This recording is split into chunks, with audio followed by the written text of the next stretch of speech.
All right, good day, everybody, and welcome to Headline Hits with LW. It is May. It is Monday, not May yet. Oof. It's Monday, April the 18th, 2022. Man, we'll be to May before you know it, that's for sure. So, just a few things in the headlines today.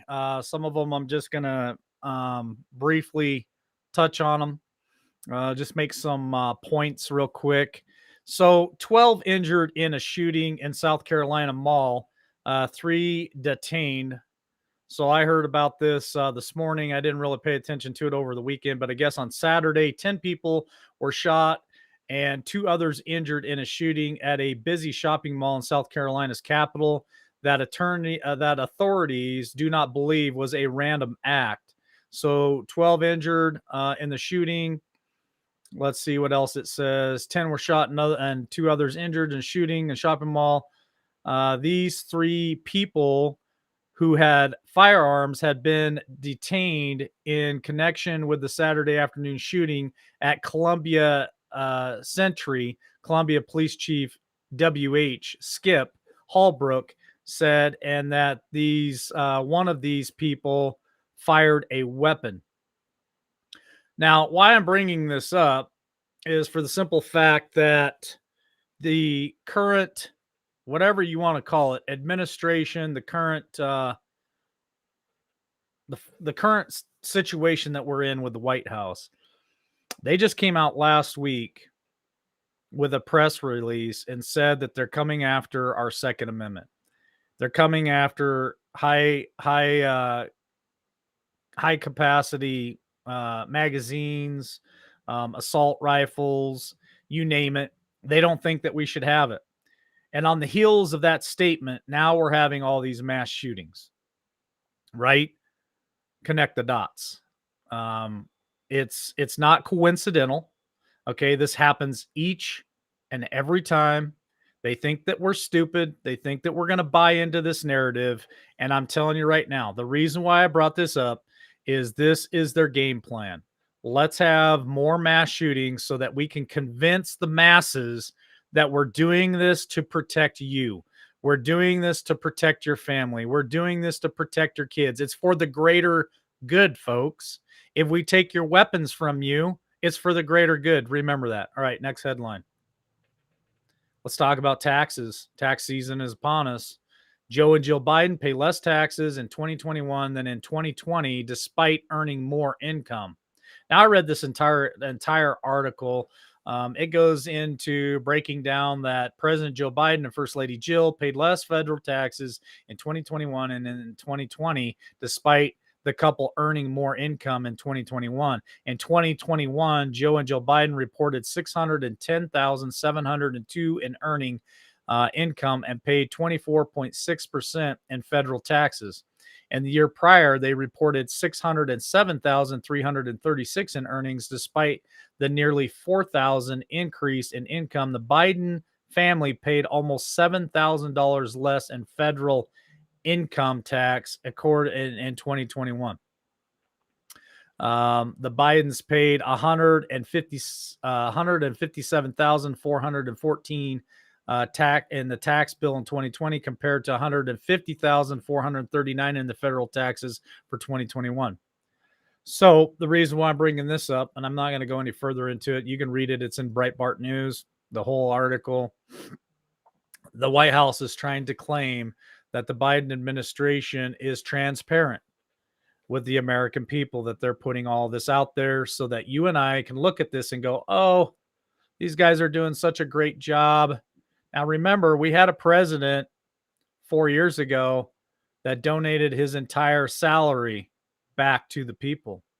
Now, these guys, and I'll just throw this out there. It's not that I'm giving them any kind of credit, but although they earned more income in 2021 than 2020, they donated close to half the amount of money to charities as they did in 2020.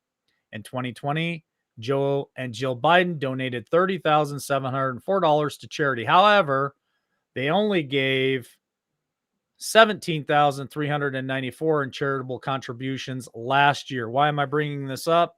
Because you can see how little they've gave back to the American people and how much The Trump administration gave it all. All right, next headline.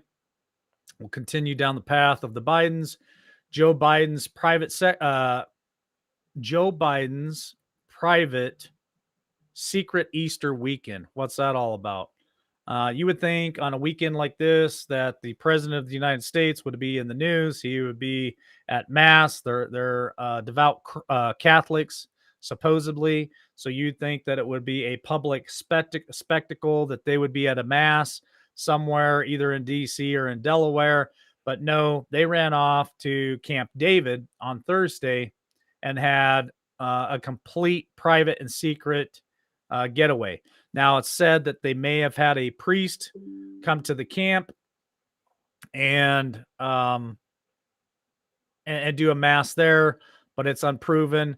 It just seems very odd that these people are staying so secretive.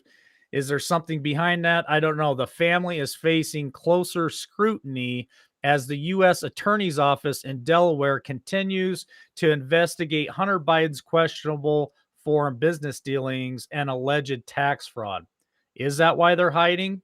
Well, polls are saying that his approval rating is down to 35%, and approval by the CNBC reported an approval rating of 38%. So, yeah, so what? His approval ratings keep dropping. We've been talking about that for months. I just thought I would throw that out there. All right, here's the other one. This one here makes my stomach turn. I want you guys to be aware of this. Pay attention. Pinkerton, groomer gate, in quote. Quote, groomer gate, in quote. How Democrats transitioned into the party of trans extremists. On April 8th, Alabama Governor Kay Ivey signed 2 bills into law that caught the attention of the Biden White House. What did she sign in law? Well, the first bill she signed requires students to use bathrooms appropriate for their biological sex. What does that mean? Well, if you're born a boy with that type of plumbing, you use the boys' bathroom. If you were born a girl with that type of plumbing, you go to the girls' bathroom. You don't get to claim that you feel like a woman today or you feel like a boy and you use that bathroom.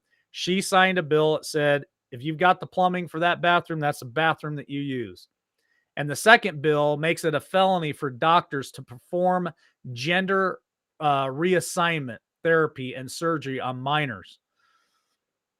Now, you would think that that is a good thing, which I totally support this governor, and I think it is a good thing. But the White House came back and said, let me find it here in the article, Jen Psaki, she attacked him. She attacked him. She went on to say that today's vote in Alabama will only serve to harm kids. End quote. That came from the White House. Quote, today's vote in Alabama will only serve to harm kids, end quote. And then she went on further from volunteering accommodation to threatening legislation and litigation. So the White House's stance on this is any state, and there's 23 of them that have enacted new laws, including Utah, who has now put a law in there saying that transgenders are not allowed to compete in women's sports.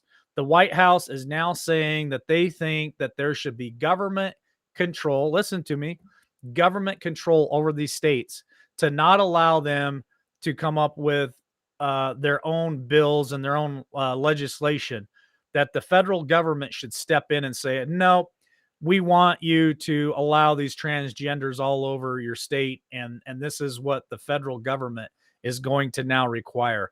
Listen, we have to fight this on every level.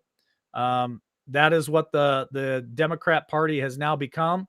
And for those of you Democrats out there that disagree with this, for those Democrats out there that listen to this program, I don't group you all in that same group, because I know that there are Democrats out there that don't believe this way. And I'm sorry that your party has been hijacked, just like parts of the Republican Party has also been hijacked with extremists. And this is just nonsense, and it's crazy. And I think Americans need to unite patriots on both sides of the aisle and fight all this nonsense. All right, let's keep on the track with the Biden administration. A court brief came out just the other day, and it was released that Biden has released 756,000 border crossers, population larger than Boston, Massachusetts, into American communities since taking office.